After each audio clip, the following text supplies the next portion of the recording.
Panitia PWNU beserta para ketua PCNU Kabupaten Kota seprovinsi Banten, Al-Mukarram Gus Baha, Kiai Haji Bahauddin, itu yang disebut dengan Gus Baha.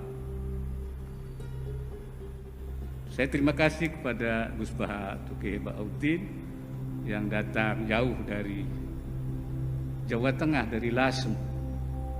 Nah, beliau ini sekarang ini mubaligh yang sangat terkenal. Saya terima kasih kehadirannya pada siang hari ini dalam rangka haul. Mudah-mudahan Allah Subhanahu wa ta'ala dari haul ini tausiahnya mari kita dengarkan dan kita resapkan. Mudah-mudahan itu menjadi bekal hidup kita, ya, untuk menjadi lebih baik pada yang masa yang akan datang. Dan ini dipraktekkan di Indonesia. Orang Indonesia itu mesti hafal Fatihah dan semuanya merasa pintar. Itu ya barokahnya Senawawi, karena kata Senawawi itu semua Quran dikumpulkan di Fatihah. Fatihah itu dikumpulkan di Bismillah. Bismillah itu dikumpulkan di Ba. Baknya saja masih dikorting di titiknya saja. Jadi kalau orang bisa titik itu sudah menguasai satu Quran. Karena pikirannya Senawawi itu semua Quran itu menerangkan tauhid, dan tauhid itu dimulai dari Ba. Ba itu bi kana makana wa bi yakunu ma yakun.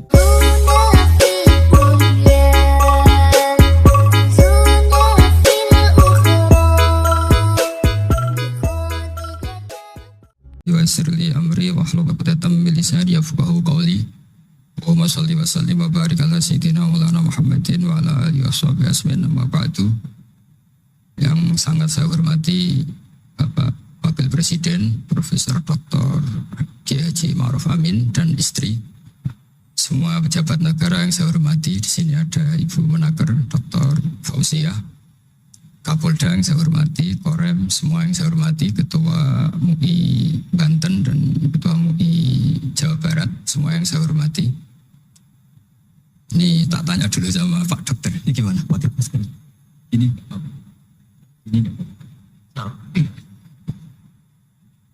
Bismillahirrahmanirrahim. Saya syukur sekali diberi kesempatan sowan sama Kiai Ma'ruf, karena beliau juga mustasyar kami di PBNU, dulu mimpin sebagai Rois Am dan dekat sekali dengan guru saya Kiai Haji Maimun Zubair. Terakhir ke sana sama Kiai ya, Kiai Ma'ruf ya, sama-sama banyak kiai di acara Bahmun. Saya akan matur tidak banyak, tapi saya pastikan semua itu berdasar naskah yang ditulis Syekh Nawawi. Saya cerita yang serius itu 3, yang rileks 3. Di dulu itu lama itu ya rileks. Di antara tulisan Syekh Nawawi, saya ini termasuk pengagum Kiai Nawawi, karena Kiai Maimun putra Kiai Zubair itu saking senangnya Kiai Nawawi itu naskahnya itu banyak tentang Syekh Nawawi. Dan saya termasuk zuriyah kudus. Saya masih keluarga dengan Raden Asnawi, masih keluarga karena sama-sama zuriyah dari Mbah Asnawi Sepuh. Itu yang akhirnya menikah Nyai Hamdana, yang dulu pernah dinikah Syekh Nawawi. Terus Nyai Hamdana itu dulu dengan Syekh Nawawi punya putri namanya Zuhroh. Setelah dengan Raden Asnawi punya anak dinamai Zuhri. Punya zuriyah, ada yang namanya Kiai Minan, Kiai Niam, terus punya anak-anak, di antaranya Kiai Hafid yang jadi menantu keluarga Saran. Saya kalau boleh cerita, saya ini khatam Tafsir Munir itu 3 kali. Dulu ngaji di Sarang 2 kali, terus belajar sendiri, terus mentakriri. Takriri itu beri catatan-catatan yang untuk meneguhkan satu rilis ya, atau satu tag atau satu ibarat yang diinginkan Syekh Nawawi. Saya beri beberapa contoh dan ini dipraktekkan di Indonesia. Orang Indonesia itu mesti hafal Fatihah dan semuanya merasa pintar. Itu ya barokahnya Syekh Nawawi, karena kata Syekh Nawawi itu semua Quran dikumpulkan di Fatihah. Fatihah itu dikumpulkan di Bismillah. Bismillah itu dikumpulkan di Ba. Baknya saja masih dikorting di titiknya saja. Jadi kalau orang bisa titik itu sudah menguasai satu Quran. Karena pikirannya Syekh Nawawi itu semua Quran itu menerangkan tauhid dan tauhid itu dimulai dari ba. Ba itu bi kana makana wa bi yakunu mayakun. Jadi karena saya kata Allah yang ada menjadi ada, yang enggak ada juga menjadi akan ada kalau Allah menghendaki wujud. Sehingga dulu Syekh Nawawi itu sudah sukses membuat pikiran kita itu rileks. Kalau nggak bisa Quran semuanya ya Fatihah. Kalau Fatihah nggak bisa ya baca Bismillah. Setidaknya orang Islam itu nggak boleh tercerabut dari Quran. Sehingga saya kalau baca tek-teknya Syekh Nawawi itu punya pengaruh besar di cara pandang kiai-kiai Indonesia. Di antaranya yang paling monumental dan setelah ini saya akan tidak menambahi juga tidak mengurangi adalah Syekh Nawawi cara menganalisis surat Ar-Rum. Di Indonesia itu menerima faham beragama tapi tidak menerima faham ateis. Itu dulu zaman Rasulullah SAW sugeng itu ada kekuatan besar yaitu Romawi dan Persia. Singkat cerita, Persia ini tanpa nabi, tanpa kitab suci. Yang Romawi ini punya nabi dan punya kitab suci. Meskipun versi mereka. Ketika orang Persia mengalahkan Romawi, itu nabi terus dicibir, diolok-olok sama orang kafir Mekah. Muhammad, kawan kamu yang punya kekuatan langit, maksudnya punya kitab suci, ternyata kalah. Paling kamu juga kalah dengan kita yang tanpa pegangan langit. Nabi itu susahnya minta ampun. Karena Nabi tidak bisa membayangkan kalau kehidupan manusia itu tidak dipandu agama, tidak dipandu kitab suci. Meskipun zaman itu ya Romawi itu tidak Islam. Kemudian kata Nabi diberitahu Allah Ta'ala antara 3 sampai 9 tahun pasti Romawi akan mengalahkan Persia.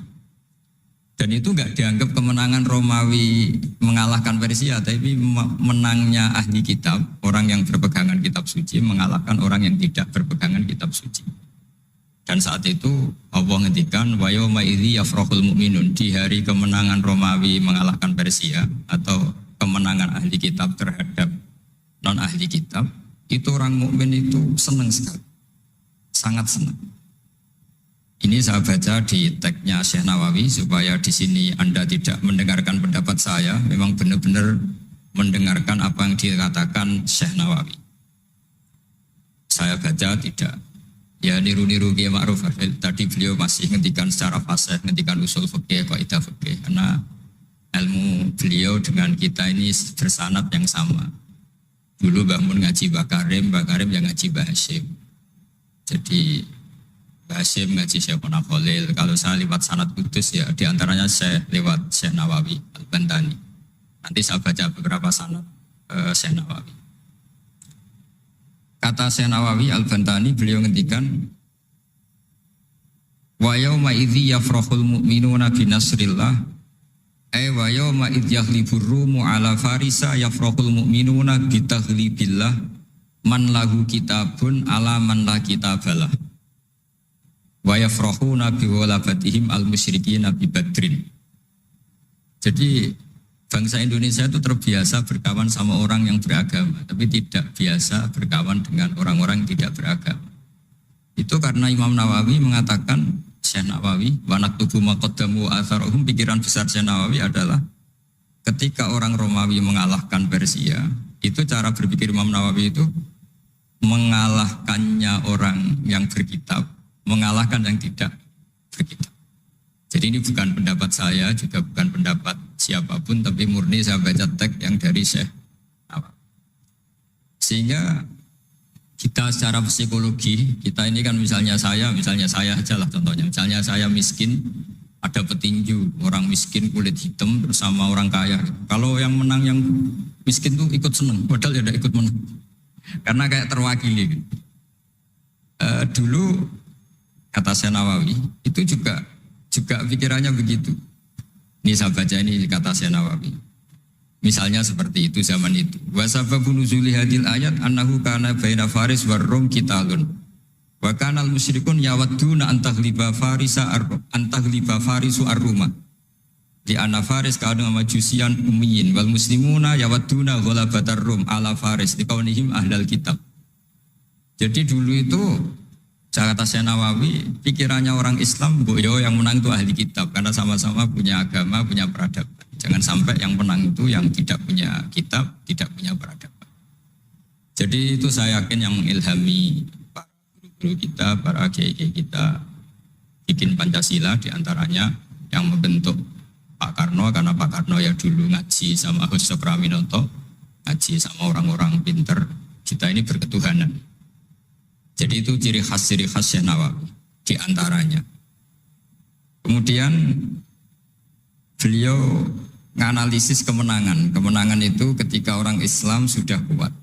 Ini halaman 424. Ini nanti kita bisa tinggal di sini sebagai hadiah sama Gus Syauki sama keluarga besar Pondok Tanara.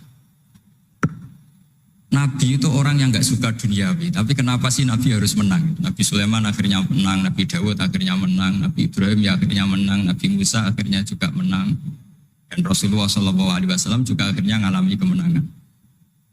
Itu cara menganalisis Syekh Nawawi Al-Bantani. Kata beliau, iqamati alamatir riyasah, supaya kepemimpinan Islam itu kelihatan. Fala yabqa mayaqdiru alal ikrah alal kufri. Jadi kalau kita menang, baik secara politik maupun ekonomi atau kultur, setidaknya tidak ada lagi kekuatan manapun yang memaksa kita untuk menjadi kafir atau menjadi salah. Kita tahu misalnya di beberapa negara di Eropa, barokahnya orang Islam kaya, ya pemain bola dulu tuh kalau puasa susahnya bukan main. Gara-gara klubnya dibeli umat Islam itu, malah cari tukang adzan di stadion itu, karena yang punya sudah orang Islam. Itu contoh kekuatan ekonomi. Dulu kita mungkin ngalami pengajian itu kayak apa susahnya. Sekarang ketika banyak orang-orang yang dari dunia kiai cakep, ya sekarang ya nyaman. Jadi di antara alamatnya tamkinu hadatin adalah wala yumakkinanna lahum dinahumul ladir tadallahum wala yubaddilannahum min ba'di khaufihim amna. Ciri utamanya adalah tamkin fil ard. Merasa beragama itu nyaman, tidak ada yang ganggu. Itu zaman itu Syekh Nawawi sudah menganalisis kenapa sih Nabi harus menang. Kata beliau supaya la yabqa mayaqdiru alal ikrah alal kufri. Ini tafsir di ayat wa yahdiyaka siratan mustaqima ketika Syekh Nawawi menerangkan kenapa Nabi harus menang di halaman 424 surat Al-Fatih. Jadi itu sisi-sisi betapa Syekh Nawawi itu luar biasa. Terus menyangkut kiblat. Dulu ramai sekali di Indonesia kalau kiblat harus presisi betul, harus ditertibkan betul. Tapi ternyata masjidnya para wali dan para orang-orang soleh itu ya kayaknya asal madep mulon itu ada yang komentar itu kenanya Afrika atau Mesir entahlah. Tapi Imam Syekh Nawawi zaman itu ngendikan setelah beliau cerita presisi, beliau ahli falak. Saya tahu banyak keahlian beliau falak karena saya punya kitab gurunya Syekh Nawawi. Namanya Syiarus Salikin, itu karangan guru beliau. Syekh Abdus Somad. Itu kata beliau selain menukil pentingnya presisi kiblat, tapi beliau tetap menukil itu ngutip Waruwiya an Ibni Abbasin annahu qol al-baitu kiblatun li ahlil masjid wal masjid kiblatun li ahlil haram wal haram kiblatun li ahlil masyriq wal maghrib. Wa hadza qaulu Malik. Jadi karena orang Jawa itu rata-rata kiai itu mesti baca tafsir Munir sehingga ya dianggap enteng saja. Ya sudah lah, pokoknya kira-kira madhep mulon itu. Karena kalau masjid dipresisikan detail, nanti pertanyaannya juga yang sudah mati-mati harus dipresisikan. Karena wajib madhep kiblat itu tidak hanya sholat, tapi juga orang yang sudah meninggal itu bisa ribet itu. Kiblatun lil ahlil masyriq wal maghrib. Jadi tidak hanya Mekah dengan makna Ka'bah atau dengan makna Masjid Haram, tapi semua tanah. Dan itu bisa 25 atau 20 kilo persegi. Kemudian ini biar benar-benar halnya Syekh Nawawi. Jadi saya tidak cerita pikiran saya, tapi murni cerita Syekh Nawawi. Murni cerita Syekh Nawawi. Saya punya naskah banyak karena memang saya nekuni betul. Saya khatam, kalau nggak 3 kali saya khatam tafsir Munir. Ketika beliau menafsirkan fa inna hizballahi humul ghalibun. Ini favorit saya di Syekh Nawawi. Pasukan Allah itu pasti menang, ya. Pasukan Allah itu pasti menang. Tapi beliau dengan unik menjelaskan, ya ini supaya benar-benar Syekh Nawawi ya, saya tidak tidak menambahkan, tidak mengurangi. Di halaman 278. Jadi ngaji pakai kitab itu untungnya dua. Satu mengutip, dua terus gak usah mikir gitu. Jadi baru saya mikir nanti salah di depan Pak Wapres, di depan orang-orang pinter malah sakit atau goblok gitu. Jadi kalau nukil kan aman. Paling salahnya salah baca. Kayaknya enggak lah, saya pernah ngaji 3 kali. Kayaknya enggak, tapi kalau misalnya salah itu apa-apa. Bismillahirrahmanirrahim. Fa inna hizballahi humul ghalibun. Kata Syekh Nawawi, wa may yattakhidum terus hum al-ghalibuna ala a'daihim bil hujjah fa innaha mustamirratun abadan amma bisolah wa daulah faqad dibulabun. Ini termasuk yang unik dari Syekh Nawawi. Kata beliau, Islam itu akan selalu menang secara argumentatif. Bu ada sekolah perbandingan agama, bu ada kajian agama. Asal yang dikaji Islam ya, bukan orangnya. Kalau orangnya ya macam-macam. Itu pasti argumentasinya itu meyakinkan karena hujjah bahwa Allah itu satu, bahwa kita harus berakhlak, kita harus meninggalkan narkoba, harus meninggalkan perzinahan. Itu argumentasinya mantap, secara uluhiyah mantap, secara sosial juga mantap. Tapi kalau secara kekuatan politik mungkin akan selalu ada, meskipun inginnya kita tidak ada, orang-orang Islam yang minoritas di negaranya atau dengan tanda kutip tertindas di negaranya. Zaman itu Syekh Nawawi sudah ngendikan yang pasti menang itu bil hujjah fa innaha mustamirratun abadan. Ini di halaman 278. Amma bisolah wa daulah faqad yuzlabun. Kalau kekuatan struktural negara atau politik atau ekonomi, ya namanya hukum sosial ya kadang kalah. Dan itu dibuktikan secara lahir. Dulu Rasulullah itu pernah kalah di perang Uhud secara lahir. Ya karena itu fisik. Tapi kalau argumentasi logika Islam itu tetap qul falillahil hujjatul baligh. Logika Islam adalah logika yang kelima. Saya kalau didatangi beberapa dosen dari Jogja, saya sering cerita logika Islam yang paling kelima itu diantaranya saya sering memberi contoh. Ini misalnya saya megang kertas, ini besi. Pasti orang itu bilang besi sama kertas itu kuat besi. Tapi Anda salah. Secara materi memang besi lebih kuat ketimbang kertas. Tapi masalahnya yang mengendalikan saya ingin menghancurkan besi sementara ingin menyimpan kertas. Artinya Islam itu mengajarkan kita itu kabeh biadillah. Apa artinya besi kalau di bawah rencana dihancurkan? Apa lemahnya kertas ketika rencananya diabadikan? Nah, ini pentingnya Islam. Artinya apa? Ketika Islam bilang al-amru biadillah, itu tidak bisa ditawar. Meskipun apapun kekuatannya tetap menang Allah. Seperti tadi, saya megang besi sama megang kertas. Orang tak tanya pasti bilang kuat besi. Tapi kata saya, Anda keliru. Karena saya punya rencana menghancurkan besi, mengabadikan kertas. Artinya Islam itu mengajari tadi seperti yang dikatakan Kiai Ma'ruf, la haula wala quwata illa billah.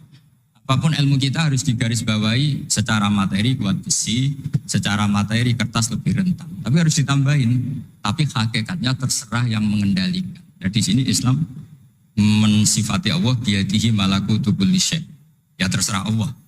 Jadi teori la haula wala quwata illa billah itu tidak perlu diperbandingkan atau diperbenturkan dengan teori usaha. Kalau ada penyakit ya kita usaha. Ada di kitab Ihya, di kitab Dawa itu diterangkan Nabi Musa itu pernah sakit karena beliau merasa dekat sama Allah itu gak berobat, tambah sakit, tambah dikasih nasihat. Para dokter tetap gak mau berobat. Akhirnya Allah sendiri yang ngasih tahu, udah kamu berobat saja. Bukankah terserah jenengan Gusti? Terus kata Allah, apa kamu mau bilang saya bikin sesuatu itu udah ada gunanya? Masa Allah bikin jahe ditanya, apa betul Gusti ini menghalalkan badan? Saya tidak tahu. Saya bikin juga agak jelas. Kan nggak mungkin seperti itu. Tetap kata Allah, fa'ena adau hikmati. Lalu hikmah saya bikin sesuatu dengan fungsi tertentu, lalu gunanya apa? Kalau semuanya tidak ada gunanya. Semenjak itu Nabi Musa percaya atau mau ikhtiar dengan obat. Tapi obat saja tidak cukup. Tetap al-amru biyadillah. Saya sering kalau ngaji bilang, kita takut COVID, ternyata nyuwun sewu mati kita kecelakaan. Kita takut penyakit tertentu membunuh, ternyata mati kita kesetrum listrik. Tetap kita butuh tawakal.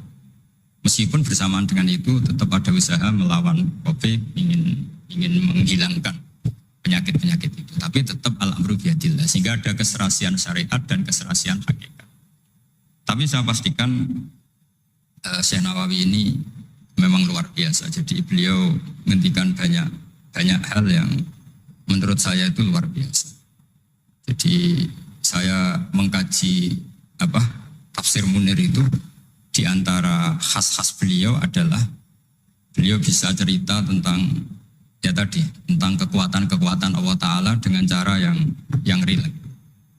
Kemudian kenapa kiai-kiai Indonesia itu ngadepi orang fasik itu tenang, tidak langsung antipati seakan-akan fasik selamanya. Yang soleh juga tidak jumawa seakan-akan soleh sampai mati. Karena kata saya Nawawi itu ketika menafsirkan wa yu'adzibal munafiqina insya'a aw yatub. Namanya hukum sosial sudah saja yang sekarang fasik suatu saat soleh, yang sedang soleh suatu saat fasik. Karena Allah itu bisa saja merubah. Orang munafik yang kayak apa biadabnya, kayak apa salahnya, itu Allah ketika cerita tentang dirinya, wa yu'adzibal munafiqina insya'a. Allah ya bisa saja menyiksa orang munafik insya'a. Tapi tetap ada kemungkinan aw yatuba atau Allah memberi tobat. Nah barokahnya itu kadang-kadang kita sebagai GNU itu dikritik gak jelas. Ya kita memang gak mungkin jelas, memang potensinya ya yang sedang soleh ya bisa salah, yang sedang fasik ya bisa benar kan. Karena al-amru biyadillah. Itu ciri khas Nawawi. Jadi beliau dan itu membentuk kita semua di halaman 251 juz 2 beliau ngendikan haitsu razaqahum al-iman. Sehingga ya mereka bisa saja suatu saat dikasih iman. Jadi itu contoh-contoh. Kemudian di halaman 288 ketika nah ini biar benar-benar kholnya Syekh Nawawi saya ada. Memang saya persiapkan khusus karena saya memang nggak perlu nyari. Karena saya punya takriran lengkap tentang tafsir Munir. Jadi saya hanya butuh kutip, butuh memindah saja. Karena naskah itu sudah ada di rumah, terus ini tak pindah di sini dan rencana kitab ini tak tinggal di sini memang untuk hadiah kepada Gus Syauqi. Zabul Yahud annahu yajibu alim isolu syarri ilaman kholafahum fiddin. Terus ketika beliau cerita yang satunya, wa aman nasara falaysa madzatuhum dzalik balil idza haramun fi dinihim. Fahada wajib tafawud. Jadi akhirnya orang Indonesia itu terbiasa dengan seperti ini karena dulu Syekh Nawawi sudah bilang. Jadi betapa Rasulullah itu lebih ingin yang menang itu yang masih punya agama. Jangan sampai yang nggak punya agama itu menang. Bisa dibayangkan kan kita tahu misalnya di ilmu medis kalau cloning itu dibolehkan itu kayak apa manusia jadi uji coba. Jadi gara-gara kita masih beragama, apapun hebatnya teknologi cloning itu tidak serta-merta diadopsi atau diterapkan. Jadi itu sumbangan-sumbangan Syekh Nawawi pada kita dan yang membentuk kita. Terus ini yang terakhir di kitab Nashihul Ibad. Jadi ini supaya benar-benar kholnya Syekh Nawawi di kitab saya halaman 112. Ini sekaligus penutup. Saya tidak akan matur banyak-banyak supaya nanti dikaji sendiri kitab-kitabnya Syekh Nawawi. Suatu saat orang yang tukang fitnah ya atau yang suka mungkin kalau sekarang suka gosip atau apalah atau yang suka bikin berita yang enggak benar. Itu Syekh Nawawi menambahkan ini kitab Nashihul Ibad itu karangannya Ibnu Hajar al-Asqalani. Ibnu Hajar al-Asqalani itu gurunya Syekh Zakaria al-Ansori. Jadi Syekh Zakaria al-Ansori itu orang yang begitu alim alama sampai digelari Syekhul Islam. Itu beliau pinter itu karena bingung. Pernah ditanya, ya Syekh, kenapa Anda sepinter itu? Syekh Zakaria al-Ansori itu punya guru namanya Ibnu Hajar al-Asqalani. Beliau punya murid namanya Ibnu Hajar al-Hitami. Jadi kalau mau setoran itu ya sinau karena gurunya alim. Dulu kalau setoran sama guru itu muridnya yang baca, korok itu alas Syekh. Jadi dulu saya baca tafsir Munir itu nyemak sampai khatam, terus saya baca ya sampai khatam. Makanya saya ini alhamdulillah tahu banyak tentang tafsir Munir. Karena saya pernah ngaji istimak khatam, terus saya yang baca juga khatam, terus saya belajar juga khatam. Jadi semoga ini bentuk penghormatan saya pada Syekh Nawawi, itu sudah puluhan tahun yang lalu. Dan alhamdulillah sekarang punya kesempatan bisa hormat kholnya Syekh Nawawi. Beliau ketika terus yang tanya ini dijawab sama Syekh Zakaria al-Ansori. Dukik tu bena hajaro ini. Saya ini diseleb 2 batu, digebek kalau orang Jawa bilang. Karena kalau mau ngaji ya takut, mau ngajar juga takut karena muridnya pinter. Kalau dia bacanya salah itu ketahuan.